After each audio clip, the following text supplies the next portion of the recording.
Welcome to the Nerd Party.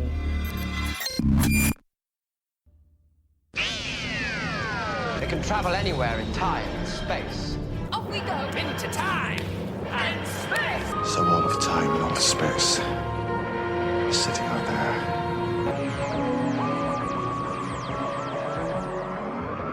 Welcome to Time and Space, one married couple's adventure through the Doctor Who universe. I'm Jessica Nunn. And I'm her talented companion, Phillip Gilfus. Ah, now why are you talented today? I'm a little worried that you don't know. I mean, I can think of lots of things, maybe not things that are suitable for podcasts, wink, but in particular Well, today. we're going to be talking about some talented companions, both new and classic, who, before they were cast, had particular talents that may have made them surprising, quote-unquote, choices for casting.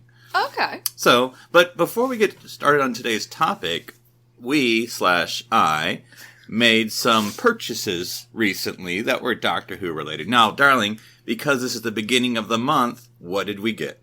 We, of course, got the third Mr. Doctor, which is very exciting. Doctor Third, as it's called. Yes, which I thought was interesting because, I mean, I maybe know a little more than you, or more... Excuse me? I may have more exposure to the third Doctor, but that being said, we've probably have watched about the same amount of the third Doctor, all things told. Maybe a serial ahead of you before, but that's about it. So it was interesting. I think the Mr. Men Doctor books, or Dr. Mr. Men books, do a good job of encapsulating each Doctor, because it's hard. You know, they all have different companions and so many aspects, but I think both the first and the second, which, you know, you've gotten both exposure to, you would say both captured those two Doctors. Yes, yeah. And this one covered things like the car. Bessie. Bessie. I was going to say Rosie. Bessie. And his addledness occasionally. Right. With his whole focus in the Doctor Third book. Spoiler alert. His focus on ice cream and things like that. Mm-hmm. So, and he hit some of the companions, even ones, and again, I'm not an expert on the third Doctor, but ones that may not have been concurrent. yes, yeah. He ends up with 3 different people in the car. Sergeant Yates, Joe Grant, and then Liz, can't remember her last name. Liz being his first companion, I know off the top of my head, just because I've seen his first serial, but that's about it. So, other than the ones we've seen with Sarah Jane, of course. Yeah. Because I think those are the 3. We'll find out, but I think it is Liz, Joe, and then Sarah. Right. But we'll see. Oh, it's kind of sad but presumably Sarah will appear in Doctor 4? Well, I would think so. I mean, he had a lot of companions because he was one of the longest Doctors, but it is hard to think that Sarah Jane would not make an appearance with Dr. Forth. I kind of feel like she's one of those, in the Richard Scarry books, you had the little worm who appeared in each section that you had to find. I sort of feel like that should be Sarah Jane in the Doctor books. You know, you just need a little Sarah Jane hiding in the background somewhere in every single Doctor book. Mm-hmm. And another purchase I made, I did go a little crazy, listeners. Usually I'm a little bit more budget-minded, but I did go crazy. I apologize to my wife and her bank account. But we've got some T-shirts. Yes! And what was that of? And that was from Forbidden Planet, from the UK one, of course. Yes, which is very exciting. We got matching Doctor Who shirts with the new Doctor Who logo. Right, and we've talked about the Doctor Who logo, I think a week ago. Yes. Or so. Yeah. But it was sort of nice to... I was sort of anxious to get some merch on it with the new logo, just to say we have. So it was nice to have that. So yes. And it is sad to say, dear listeners, but you may not be surprised after listening to us as long as you have, that this is not the first matching outfit my husband and I own. That's true. In case people have trouble figuring out that we go together. Like Ramalama Ding Dong? Exactly. And the last purchase, I know, but the last purchase I made was to our UK listeners. I almost either want to apologize or to brag about it and shove it in your face. He's going to do both of those things. Because I know the complaints are, and I can understand why. Darling, tell them what you bought. Well, the complaints is that this is only available in the US, and that is the complete Peter Capaldi years on Blu-ray. Yes. And I got that, and I'm actually very impressed with it. You know, we have a Blu-ray player, which we actually don't use that often, so I thought it was a good excuse. I mean, given that it was the entire Capaldi run, it wasn't uber expensive. You know, I believe 80 some off the top of my head. And dollars. And I was going to ask, dollars or pounds? Exactly. The packaging is very impressive, and I don't know, maybe because I haven't bought a Blu-ray recently or a Blu-ray box set ever. But it's all very accessible. It's almost like a photo album, except it's more horizontal. But you just pull it out and it folds out. And you just turn the page to which disc you want. And it lists everything on the sort of carrier there about what's on the episode and bonus material. So there's certainly a lot to it. So I know that it seemed like they did put a lot of effort into it. Yes. Which means as soon as I get to Capaldi, who's not too far away, I get to watch it on Blu-ray. Yeah, a little easier than messing around with our other source of cough stuff. Anyway, so what are we talking about this week, darling? We are talking about the Ninth Doctor, the man who brought it all back, Christopher Eccleston. Right. Now, I mean, there's so many things to get into. Some people, I'm sure this could be your favorite Doctor. Maybe some people, you don't like him at all. But I think it is an interesting contrast because, like you said, not just him alone, but as the Doctor, he brought back Doctor Who. It's not a reboot, I guess, because we're not rebooting it, but the reset. I don't know what term we want to use. But then he's also the shortest Doctor ever. Yes. On TV, because Paul McCann and the War Doctor. Yes. I suppose you say the War Doctor, but you all know what I mean. Yeah. And not in stature, the shortest term as the Doctor. Right, and it actually was surprising. I think of it more as series than chronology, because things can get messed up with long periods of time between specials. But chronologically, he was the Doctor for 3 months. Yeah, I suppose so, in terms of filming time and things like that. But one series, that's how I label it, which is still short enough. Yeah. And it was sort of a shorter run. This is off the top of my head, so I'm probably wrong. Don't yell at me. I want to say 13 episodes. It was not very many. I did the entire rewatch in a day. Right. So where do you want to start, darling? Talking about Chris Eccleston and the Ninth Doctor. Well, shall we start with other people's impressions? Oh, sure. We did get some listener feedback, as always. We try to tweet our Doctor Who question on the Nerd Party Twitter account, which is @JoinNerdParty. So if you have any thoughts about the Ninth Doctor or anything else Doctor Who related, feel free to tweet us there. But we did ask folks what their favorite Ninth Doctor moment or characteristic was, and what did we hear, darling? We heard from Damien Haywood @DamienJH, and he said that Christopher Eccleston is underrated, and his ability to go from clown to serious in a nanosecond was fantastic. See what he did there? Yes. And said that Dalek and the Empty Child are great episodes. Well, I agree. And then Cindy Lou Whovian @MRESS_1701 said, "Everybody lives, Rose, just this once, everybody lives," which of course is a quote from The Empty Child. So they seemed to concur on their favorite Eccleston moment, perhaps. Sure. And see, it seems like they're alluding to his personality. So let's talk personality first. He's very personality. That's all I got. Okay. That's all I know. Sorry. Those are the only lyrics you know. It's so sad, darling. We've talked about this. Yes, my love. But I think he is very multifaceted, and whether we're talking Eccleston or Ninth Doctor, we're just going to make it the same person for the purposes of discussion. Very multifaceted personality, because as Damien said, I believe, from serious to funny, he can be the clown, he can be the Doctor dancing, which is the GIF or GIF, however you want to do it, I used on that tweet, and fooling around and, kissing Captain Jack and all those funny things, but he can also be the haunted war survivor. Yes, and I think there's so much depth in Eccleston's performance, but I think my favorite thing is that he does always seem to be a little bit haunted. And I think it was interesting foresight. Obviously, he knew what his character had done and everything, but he didn't know, of course, where it was going to go. because I think his hauntedness is more obvious and more poignant after seeing the War Doctor and the 50th anniversary. And it's also interesting because, and you've watched it sooner than I have, I think with the Ninth Doctor, he establishes so much, I mean, the writers do, of course, but the Ninth Doctor establishes so much what's happened between, the Paul McGann and the Eighth Doctor, and now, because of course we don't know, it's just started again, so many years later, and, it's not like, hey, there was a time where, I guess there are parts where he does say explicit exposition, but it's all these sort of drip drops. Yes. And establishing his character. It is mostly, I think, the drip drops. The first time he sees the Daleks and is so surprised and all of those sorts of things. And I thought that was an interesting episode, Dalek, I believe that what they were, what our listeners referred to, because I think it's so easy now, not a criticism, that when we see a Dalek, it's always like, oh, these whole fleet of Daleks, and they always have this devious plan, but that was simply Dalek. Because, of course,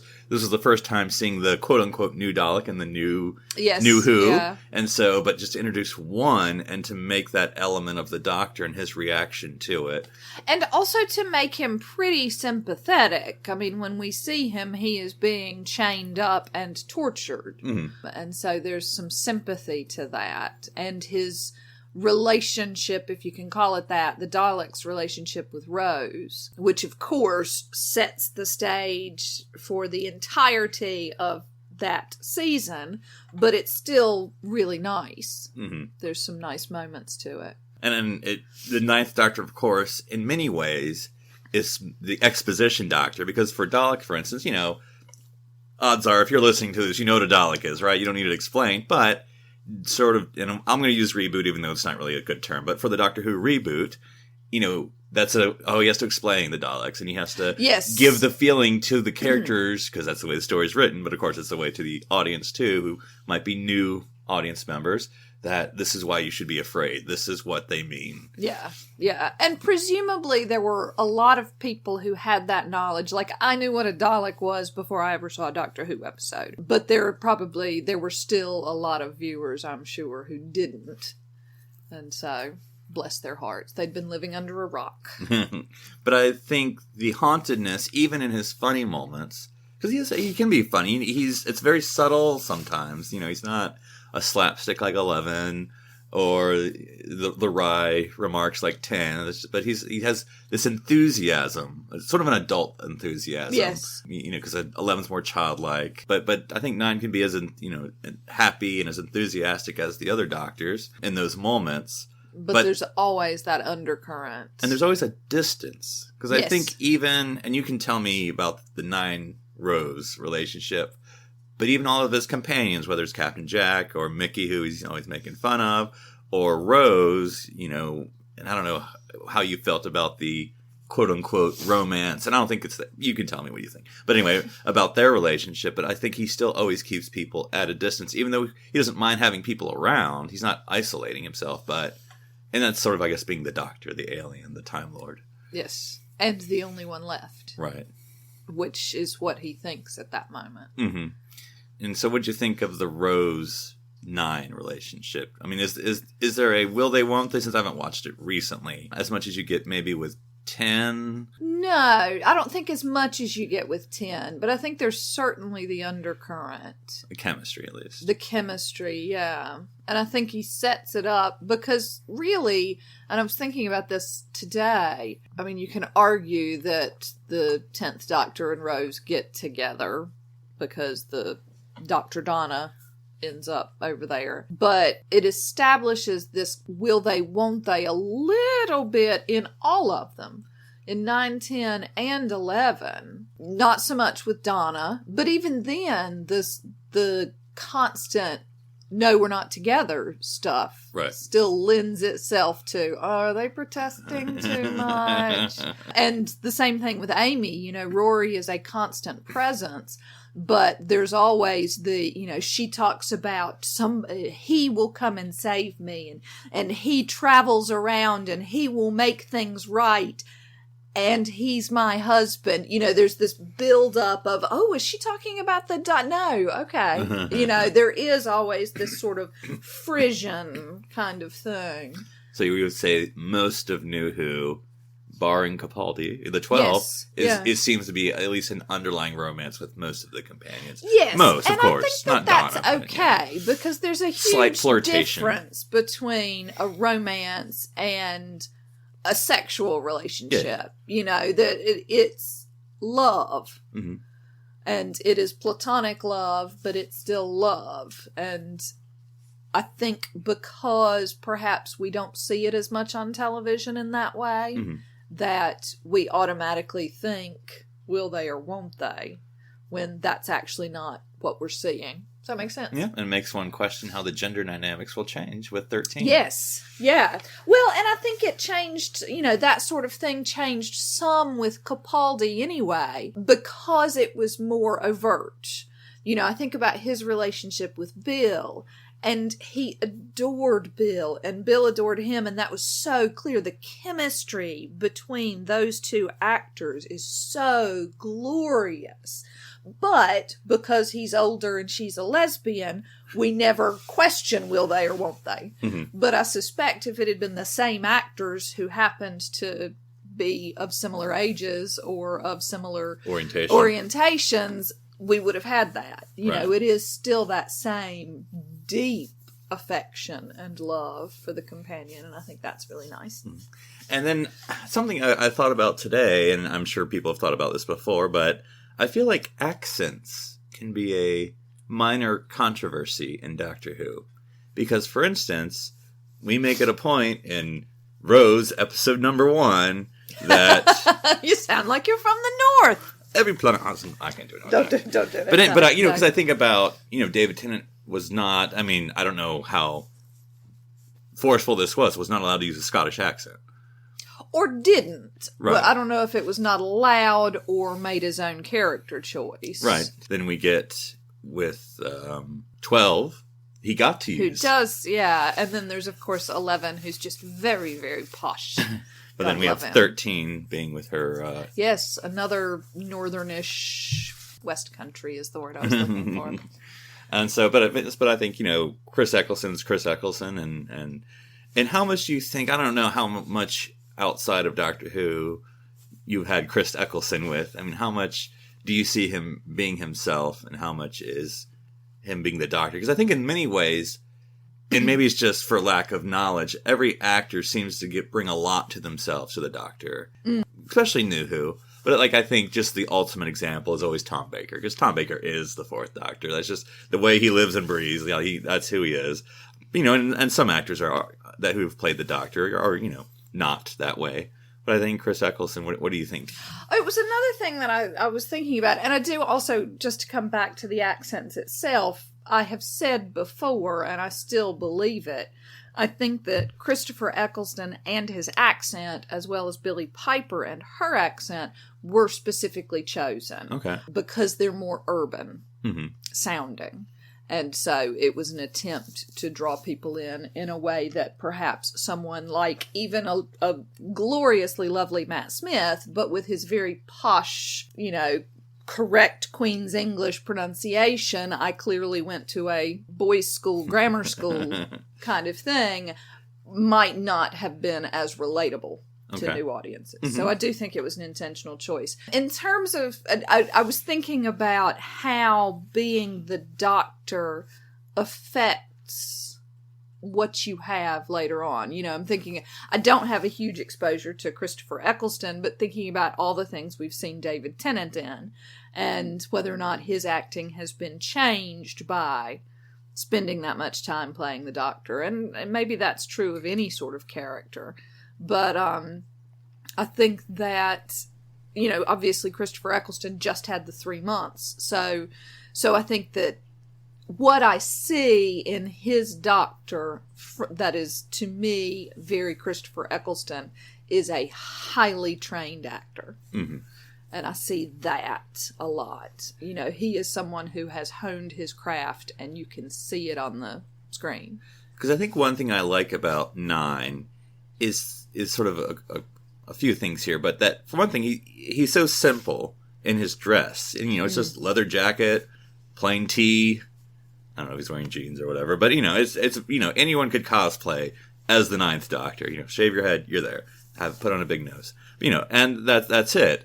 Which, you compare to sort of the classics, because, remember, when he came, all we had were the classics, and so it's not, And the one we saw right before this was dressed up as a Wild West character throughout the entirety of the film. So there's no question marks on him, there's no umbrella, there's no multicolored coat, there's no, or celery, or scarf, it's just very plain. And so, but what he brings is his own alienness of making him seem like he is however old is it at the time, 700-year-old Time Lord or whatever age he is at this point. I think he manages to bring that to that character without the accoutrements. Yes, and I think it's a testament to his acting skills, is that there is always this just a niggling of otherness, which is really nice. And again, I think the costume was to bring in non-sci-fi people.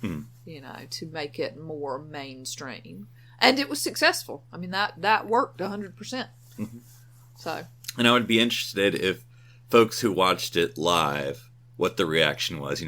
Doctor Who comes back after all these years, and knowing nerds and geeks as I do, I'm sure there was a lot of like, well, this is it. What do they do?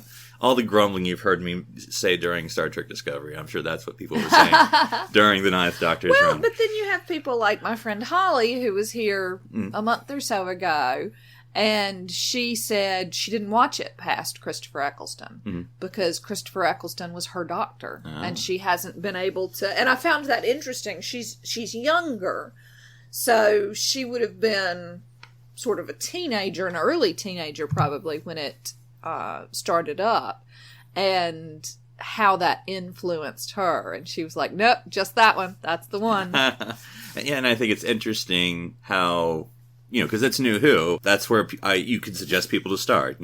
That's always the question we get. Where do you start? I always say start 11, but that's sort of maybe my bias and my prejudice. Of course, because you're going to start New Who, might as well start with 9, because that's when...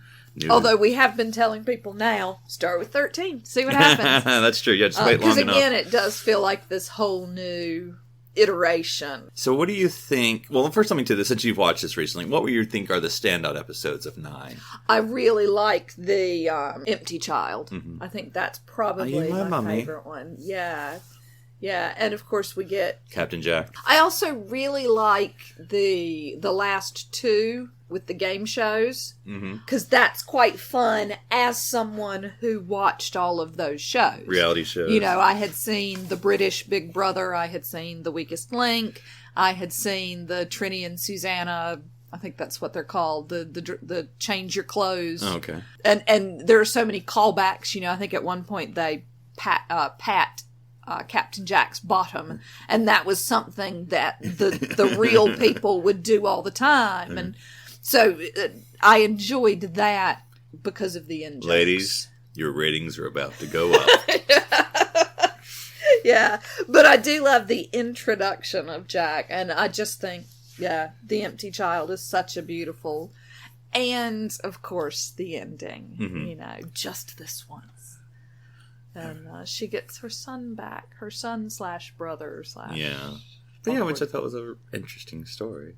But a completely normal one at that time. I mean, that probably happened for 100 years. A younger girl would end up pregnant, and that's what would happen. The baby would stay in the family, and the mother would claim the baby was hers.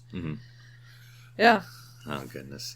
So, and I know this could be a whole episode, but just briefly, what do you think are some things that, as Chris Eccleston is the George Washington of Doctor Who, of course he's not. He's just continuing the tradition. But in the New Who vein, anything he established and I'll, try to provide the classic perspective, but of course you've been watching it too. I'm not trying to, whatever. But that sort of has stayed with us all the way here till, as we're going to 13 here soon. Well, I think, again, the frisson of what is happening, this romance of whatever proportions, definitely. I think that he established a doctor who is slightly less quirky.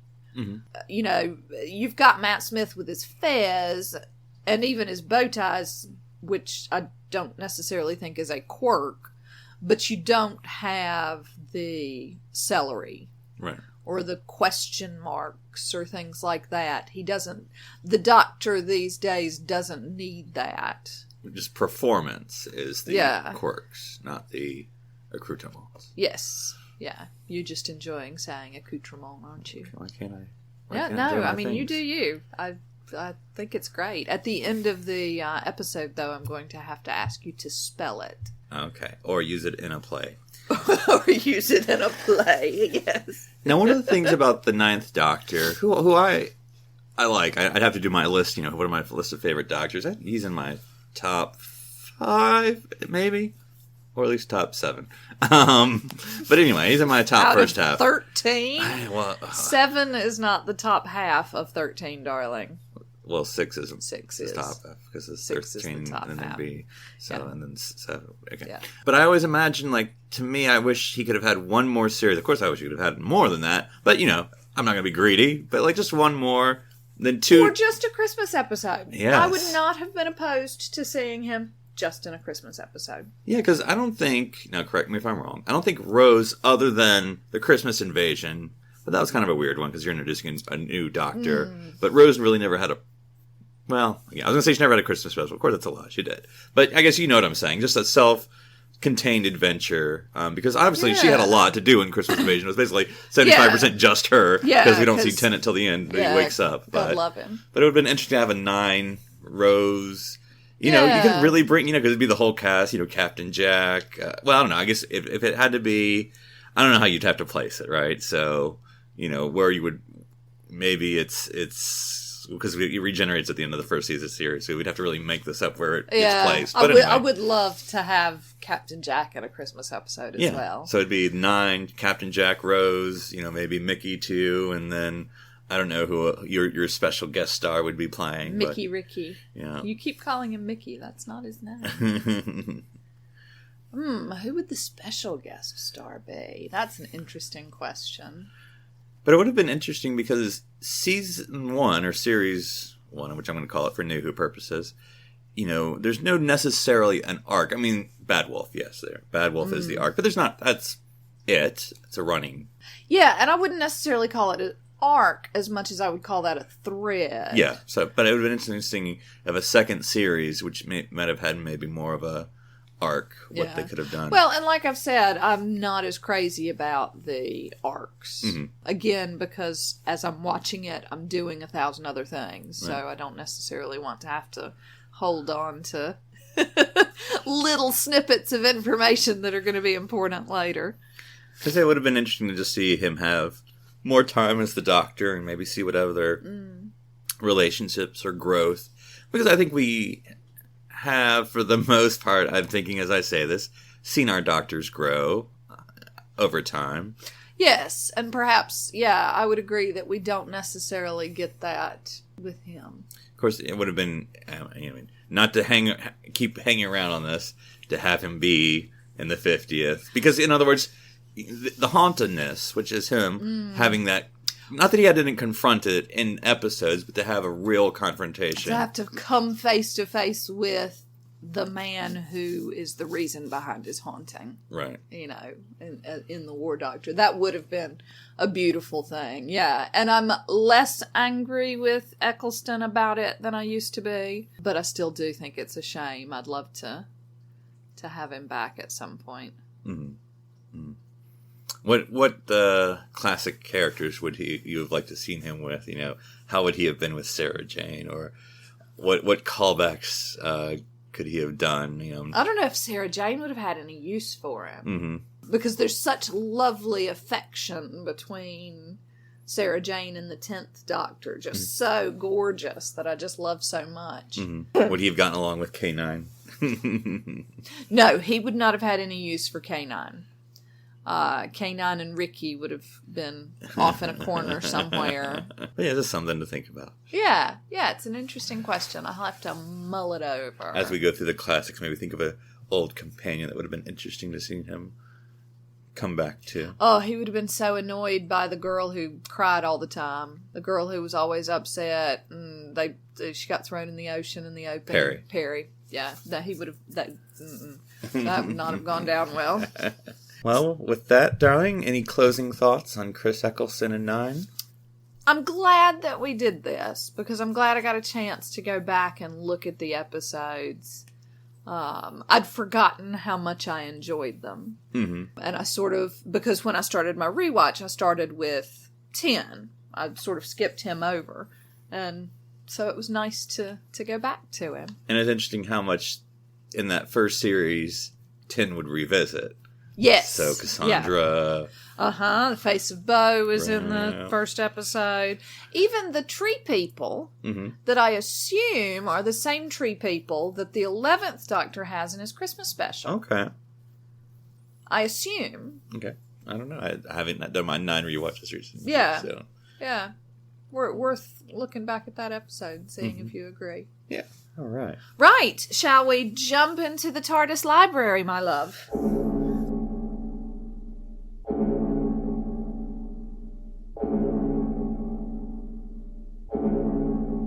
Yes, we are going to be talking about the Terror of the Vervoids, which parenthetically could also be known as episodes, as off the top of my head, so I'm going to get it wrong. I'm not even going to try it. Also known as the third serial in the Trial of a Time Lord series of the Sixth Doctor, the last series of the Sixth Doctor, and this aired November 1st, 1986. And a brief synopsis from TARDIS.wikia is that the Time Lords have brought the Doctor to trial, accusing him of gross interference in the affairs of other planets. If he is found guilty, he must forfeit all of his remaining regenerations. In the hope of proving his innocence, Melanie Bush, an as of yet unmet companion from later in his life, is summoned to the court. Hopefully, through her help, the jurors will be reassured in letting the Doctor go free by seeing what good acts he stands to commit as opposed to destructive ones. In his defense, the Doctor tells of an adventure set on board the Hyperion 3 space liner in his future. Answering a distress call, the Doctor and Mel arrive in the liner just as a series of grisly murders begins. So, we're talking about this because it's the introduction of companion Mel, and I thought this sort of tied into our 9th Doctor discussion because I remember hearing a presentation once, and I wish I could remember the name of the gentleman, because he goes around giving this sort of talk a lot about Doctor Who and how it relates to him and growing up and his son and his children. But anyway, he talked about when when the 9th Doctor and the reboot came along, he's like, all right, Doctor Who's back, and who's the companion? The singer, the teen singer? Is that the one-hit wonder? Exactly. Yeah. And so I think with Mel, I think some people had that reaction, like the dancer, the wee little teenager coming off Peter Pan, she's the new companion. So what did you think of the introduction of Mel? Yeah, it's very abrupt because we are starting, because the Doctor, as part of his testimony, is showing the future. And so when it starts, he and Mel are already into their adventure. So we don't get any sort of introduction to her. We don't get any sort of, hey, what do you think of time travel? What? There's time travel? It's bigger on the inside. It's bigger on the inside. Yeah, we completely miss all of that.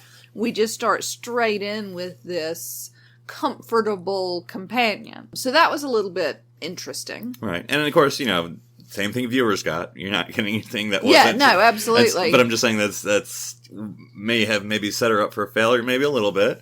That, at least you can ease into it. Just like, nope, she's the companion now. But nope, that's it. Yep. Doctor loves her. You're going to have to, too. Yeah. Yeah, there is some of that. Also, she screams a lot. There was a lot of screaming in this. It's true. I'm afraid companions do that from time to time. Oh, all the screaming. It wasn't even just her. Everybody screamed. Everybody screamed in this serial. Now, I'll admit, I have to go on record, I really do not like the Sixth Doctor. He is probably my least favorite Doctor of all time. So, that said, she does bring a good personality and energy, because she's very enthusiastic, maybe too much so, and I think maybe that's a reason some people don't like her. But, she, is up for the challenge. She knows how to maintain the Doctor when he's being his kind of jackassy self. But she takes it all in stride. Oh, it's just you. Oh, kind of the way some people will deal with 12 sometimes. Both Clara and Bill. You're like, oh yeah, whatever. Yeah. But so I thought she definitely held her own despite the screaming. Yes, and interestingly enough, she also reminds me a little bit of Bradley Walsh, who is one of the upcoming companions for 13, in that I know exactly who she is. I know who she is. I don't know why I know who she is. And when I went back and looked at all of the things that she's done, and she's done a lot of things, I still don't know why I know who she is. And it's exactly the same with Bradley Walsh. They are just ubiquitous British celebrities. And of course, this is Bonnie Langford, who we're talking about. Yes. I believe not too recently she was on whatever the British version of Dancing with the Stars, but with ice. Oh, yeah, no, Dancing on Ice, yeah. Who she was on with John Barrowman. Oh, really? Oh, I didn't see that. Mm-hmm. But yeah, and I didn't watch that. I didn't watch Dancing on Ice. She did lots of different things. None of those things I watched. She is just one of those ubiquitous British personalities, entertainers, like Bradley Walsh, that everybody knows. And I don't know why. And she was, of course, very young when she started here in Doctor Who. I don't know how young, but, if not 20s, if not maybe. Yeah. Like I said, coming off, I think, West End Peter Pan, or at least just Peter Pan in general. I think she was just getting ready to go on. I think after her time with, I think that's what I read. Yes, because she will stay with the 7th Doctor. Okay. So, spoilers on that one. But anyway, and so, but I thought she was interesting. Again, it's hard to go back in time and see what people thought at the time. So, if you were watching classic Who at the time, to tell us what you thought about Mel. Yeah, I liked her. I mean, she's peppy and maybe a little bit over the top, and the screaming I could have done without. But she's plucky, by golly. Making the Doctor exercise. Yes, yeah. And eat his carrot juice. Yeah, she's cute. She's cute. So, darling, what are we going to talk about next week? Well, we are actually going to do our first interview here on this show. We mentioned it maybe last week or the week before, but Gallifrey 1 recently happened, a big Doctor Who convention here in the United States. And though I'm sure people from all over the world attended, and we were going to talk to one of those people who attended, so she can tell us a little bit more about the Doctor Who convention experience, because I know there were a lot of doctors and companions and other people from the past 50 years there at the con, and so we can get a highlight of what happened there. Yes, and maybe touch a little bit on our own convention or our couples convention experiences. Yeah. Well, until then, darling, you're my favorite unconventional person in all of time and space. Oh, thank you, baby. Wordplay.